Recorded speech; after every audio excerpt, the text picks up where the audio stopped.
Hello and welcome to Roundtable. If you are in a club and insult that club, should you be expelled? Well, there are calls for Hungary to be kicked out of the European Union as the country's leader denounced what he called the Sovietization of the bloc. The most recent worry for some EU countries is a Hungarian law on sex education in schools. For his part, Viktor Orban wants to limit the powers of the European Parliament. He wants national assemblies to be able to veto EU laws.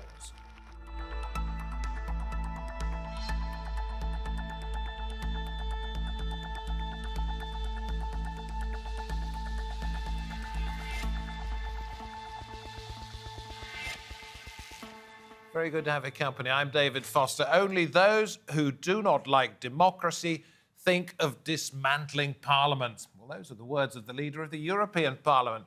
So are there rules that allow for expulsion? Or does Orban have a point? How far should the EU go in telling other countries what to do? Never a favourite in the corridors of the European Union, Viktor Orban's latest proposals have angered some MEPs. In a recent speech, he called for powers to be taken away from them, suggesting that national parliaments should be able to suspend the EU's lawmaking process. He also wants the term ever closer union to be deleted from the EU treaty. Orban's battles with Brussels are not new, of course. In 2018, the MEPs triggered disciplinary proceedings against Hungary. They argued that Orban's government had damaged judicial independence, engaged in corruption, restricted freedom of expression, and infringed minority and migrant rights, among other concerns. The Dutch Prime Minister Mark Rutte said Hungary has no place in the European Union after it passed a controversial bill banning LGBT content in schools. So what is next for relations between the European Union and the man with a reputation as disruptor-in-chief? Well, let's go to the Hungarian capital, Budapest, and we welcome Gabor Gyuri, senior analyst at Policy Solutions, worked in a former Hungarian Prime Minister's office, then to Munich, and we see Walter Mikl, senior lecturer at the University of Munich on European law. And Daniel Deek joins us. He's a professor of international taxation and EU law at the Budapest Corvinus University. This is a question that I would like each one of you to consider, but Gabor, I'll come to you first of all. What kind of person does Viktor Orban consider himself to be when it comes to the European Union? I think he always considers himself to be a fighter first. He's someone who relishes confrontation. He relishes conflict, and in particular, when he perceives an issue where he is in the right, he will especially engage. And with regard to the European Union, he thinks of himself as a freedom fighter, as somebody who is going to defend Hungary from what he sees as an encroachment in public policy and other terms on Hungarian sovereignty. He said before that he thinks of Brussels. Brussels behaves in similar ways as Moscow behaved during the time when Hungary was Soviet occupied, and he sees himself as somebody who will stand up to Brussels' attempt to what he sees as Brussels' attacks on Hungarian sovereignty. Walter, you've said he sees himself as some kind of father figure for the other countries within Europe that are perhaps dissatisfied with the bloc. Yes, I think we have an East-West divide, which is a shame, but I think many of the former communist countries feel that they are coming under a new yoke after stripping themselves of the Soviet yoke, which is of course not right, because as we've seen with Brexit, every country has the right to leave if they don't like it in the European Union. As long as they keep to the rules, it shouldn't be a problem to be a member of the European Union, and they benefit from the membership substantially. But they don't like some of the more liberal ways we have in the West. And I think, Viktor Orban is the standard bearer for those who feel that the Brussels is overstepping the mark. Daniel, before we come to you, we're going to hear from Orban. This is very recently. Azt nem fogjuk elfogadni, We can't accept that other EU member countries tell us how we should raise Hungarian children. This is not right. Someone is mishearing the situation in the EU. We cannot accept that any country in the EU tells us that we have to bring one of the Visegrad countries to its knees. This is a dictatorship that must be stopped. So, Daniel, does he see himself as a disruptor in chief, or is he seriously aggrieved with what he sees as the interference in raising children in Hungary? Does he use it as a means to his own end, I suppose, is what I'm asking? Yeah, you know, Mr. Orban, the prime minister, is said to be a populist and a nationalist politician. And if you look at his policy, you can find that this is true. The recent event, I would like to say the recent scandal, is a new law that was adopted already by the Hungarian parliament, and it is indeed on the protection of children and family life, but it is mixed up with another value. And this is the value of non-discrimination based on sex. And unfortunately, the Hungarian law does not comply with this value that has been enshrined in the Treaty on the European Union. So, because this law is to prohibit not only pedophilia, but also to prohibit homosexual propaganda or even the presentation of homosexual events. Yeah, I'm just going to point out that may be the way that you characterize it. Those people who say they're against the Hungarian law say it attacks freedom of speech, that LGBT values could be taught in school without any reference to paedophilia. Yes, of course, they have enough reasons to worry about this law. And the European Commission already addressed an official letter to the Hungarian government, even not waiting for the entry of the law, because the law will only enter into effect on the 7th of July. But the Hungarian government has received already a letter, an official letter from the Commission, and the Commission challenged the Hungarian law and all the Hungarian policy that stands behind this law. Gabor, let me come to you and ask you about, because you've worked in politics in Hungary, former Prime Minister's office, you've been at the center of things. Let me ask you to characterize Orban in this way. Does he go along with the idea that Hungary is a very small nation surrounded by big threatening empires and play to this belief that the Hungarian people perhaps have, that they are being persecuted and pushed in from all sides? Well, that's been the historical experience, right? I do not think that this is the case right now, but it is something that is very easy to appeal to in the Hungarian public perception, because Hungary has been caught up between Austria and Russia before. Hungary has been caught up between Nazi Germany and the Soviet Union before. So this is and then Hungary was Soviet occupied. So this is a fairly standard historical experience going back hundreds of years. And Viktor Orban clearly is saying that this will be the game. This will be the way the game will always be played. That the large powers will try to gang up on the small. They will fight each other, and they will use the smaller powers as wedge states between them, and that the smaller states will always be under pressure.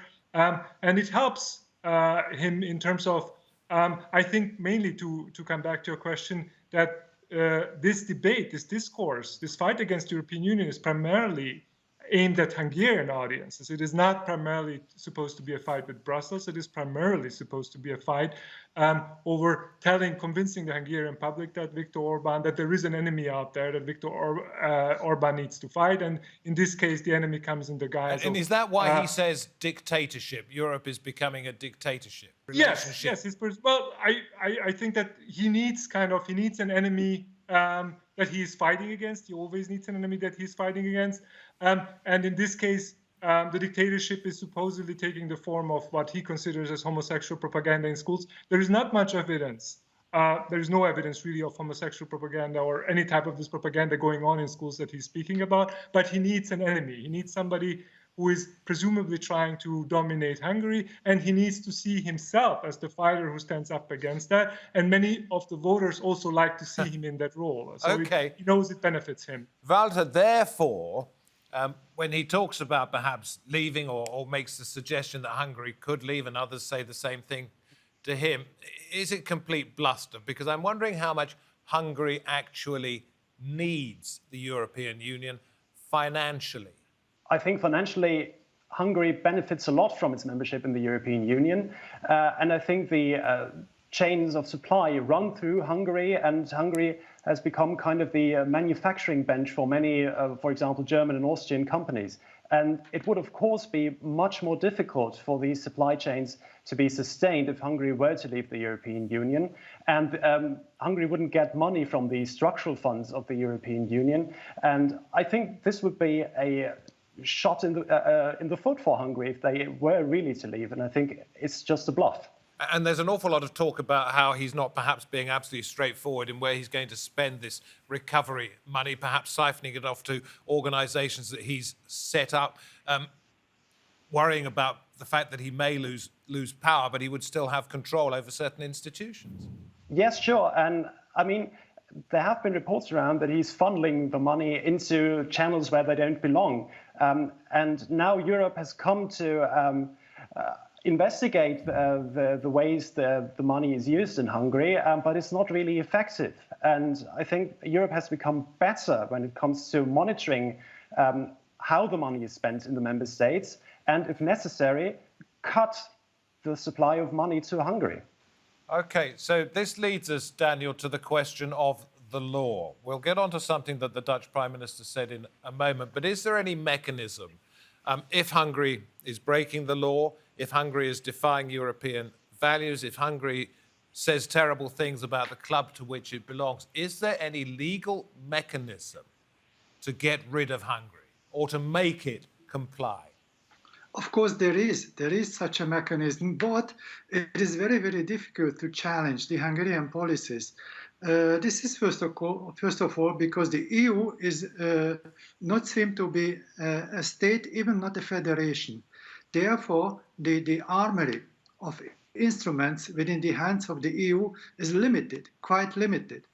And for example, if we look back to the recent example of this official letter of the EU I mentioned about, I think that the Commission can be successful not because the Commission has attacked homophobia and the break of loyalty to the fundamental European values, but because the Commission, it seems to me, has succeeded in finding Hungary in breach of certain fundamental freedoms.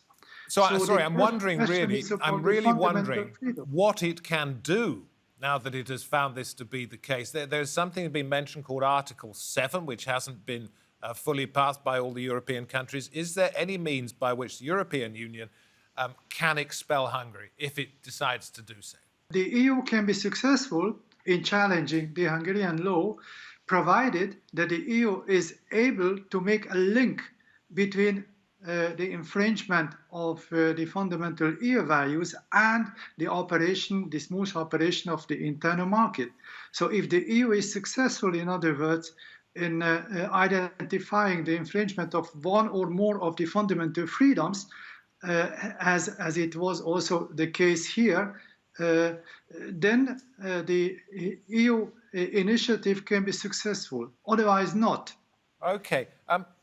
Gabor, I'm going to play now what the Dutch Prime Minister Mark Rutte had to say. It's my intention on this point to bring Hungary to its knees. They have to realise they are either a member of the European Union and so a member of the community of shared values that we are.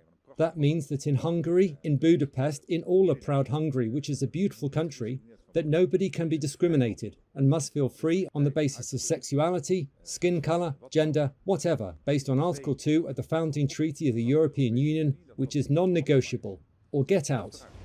So he says, or else. If you don't do what we say, you have to get out. Is there any possibility of a Hungarian Brexit, a Hexit, if you like? For starters, I'd like to say it's extremely unfortunate when anyone says to bring a country to its knees. I don't think that was a very nice thing to say. I don't think it was politically wise to say anything like that. I think what should have been clear is that the European Union has certain values, and as any community, including Hungary, the European Union has a right to expect its members to respect those values. And when Hungary joined up with the European Union, it said it would comply with these values. So the emphasis should be on that.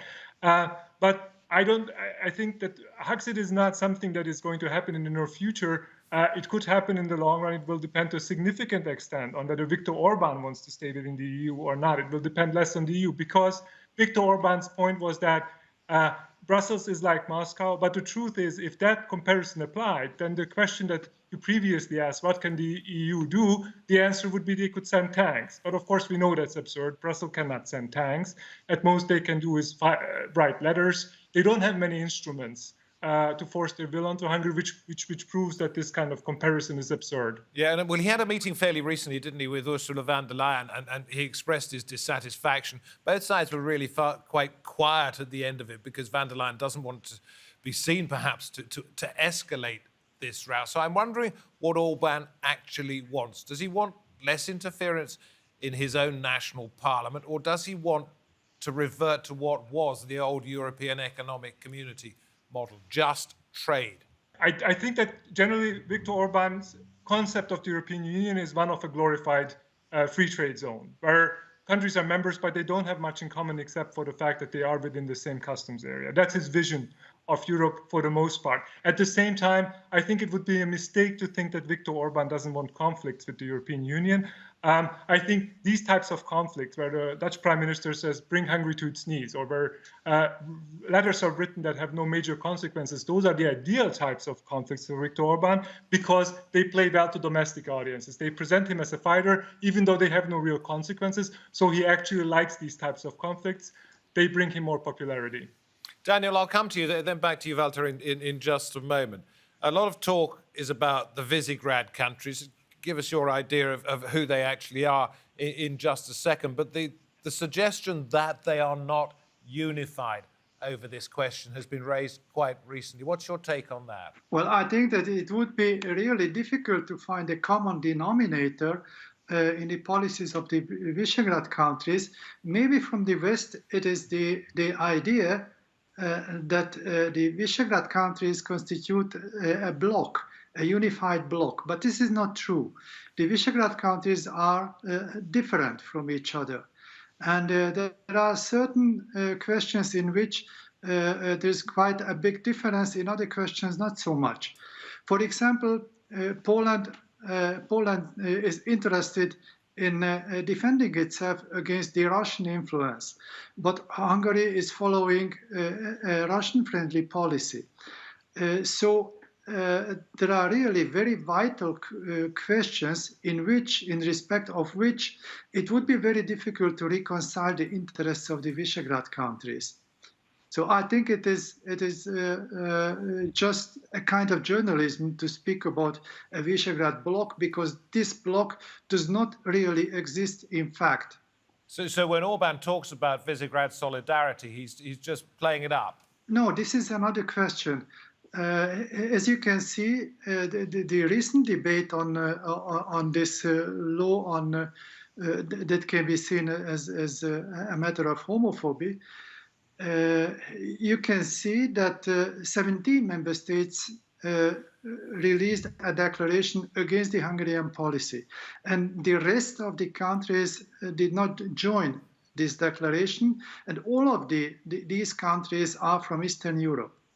So indeed, there is some, I wouldn't like to say that clash of interests between the West and East, but yet the interests are not the same.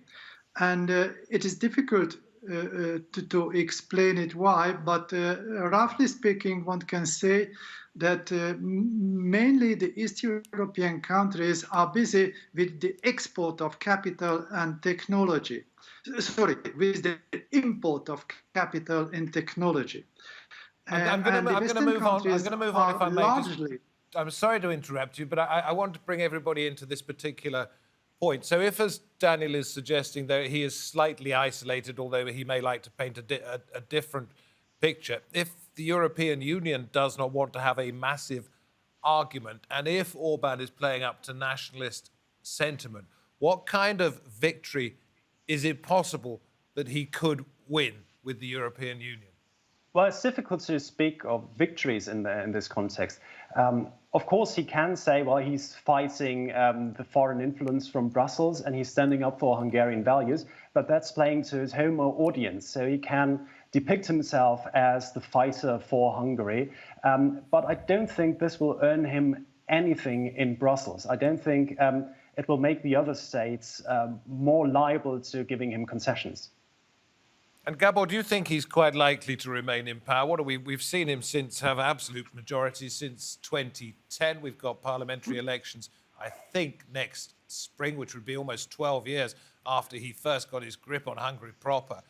Is he in any danger of losing with this kind of sentiment, these types of arguments?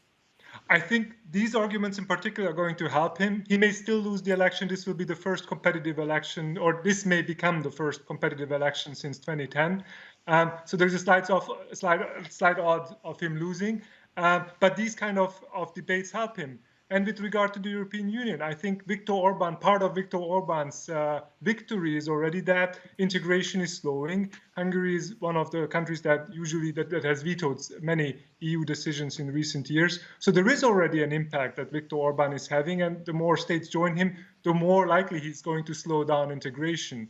So Walter, back to you. Is it just that the European Union has to put up with this hornet buzzing around its nest, with this thorn in its side that's always going to be a constant irritation? It just has to live with that fact. Yes, because there are still many policy areas where unanimity is required in the Council. So if Orban threatens to veto certain foreign policy stances of the European Union, he can do that. And of course, he can blackmail the other states into giving him some concessions in other policy areas. So that is kind of a problem. On the other hand, he knows he needs the money from Brussels. He needs the funding he gets from the European Union, so he can't drive that too far. Daniel, let's get back to practicalities here. What will happen in Hungarian schools where the law has been passed that they cannot promote any form of LGBT teaching? The European Union says you've got to do it. What will happen in Hungary? Well, I'm sure that the Commission is going to initiate an infringement procedure. And there is no doubt that in the very end of this process, Hungary will lose. That also happened in similar cases. But, the Hungarian government can obtain time. That happened, for example, to the Central European University. It was clear for everybody that the Hungarian government is not right in expelling, I would like to say, one of the best universities from Hungary. But yet we had to wait for 2 years, for more than 2 years. So it's trying perhaps to buy time. I'm sorry to rush everybody, but we're coming towards the end of the programme. If it buys time, Gabor, will the teaching continue to be banned nonetheless, just as Orban wants it until well after the elections?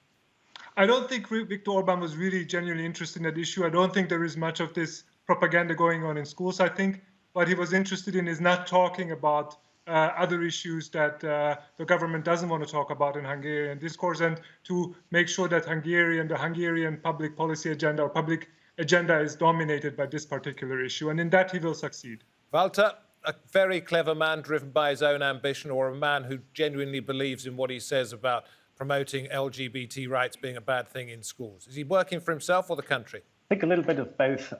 He has some convictions, some core convictions, but I don't think he's as illiberal in his core as he likes to depict himself. I think it is also driven by polls. He knows what his home audience likes to hear, and I think he's playing to that. Daniel, as we come towards the end of the programme, how do you rate him? A very clever politician or a genuinely committed man in terms of his country? He's a populist person who is losing all the more his sense of reality. Does he pick his battles wisely? It is difficult to make an assessment of this. But I think that if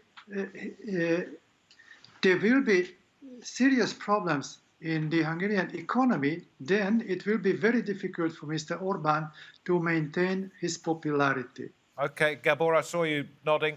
Last word to you. What do you think about what you've just heard from Daniel? Well, I think that this is the most important issue, not to avoid, for the government, the most important goal is to avoid talking about the state of the economy, the state of healthcare, and the state of education, for instance, because these are the issues that concern Hungarians the most, and these are the issues where the government is most likely to get hurt at the polls. So in reality, Orban needs the European Union and its bank account more than the other way round. It needs the European Union for its money, and it also needs the European Union as a foil against which it can fight. Well, listen, thank you very much indeed. That was a fascinating insight into an extraordinarily complex man and a very complex situation. We thank you, two of you from Budapest in Hungary, and we thank you, Walter, for joining us out of Munich. Wherever you happen to be watching this edition of Roundtable, we thank you for taking the time to do so. You can get many more of our programs on our YouTube channel. That's TRT World Roundtable YouTube. Until next time, from me, David Foster, and the Roundtable team, goodbye.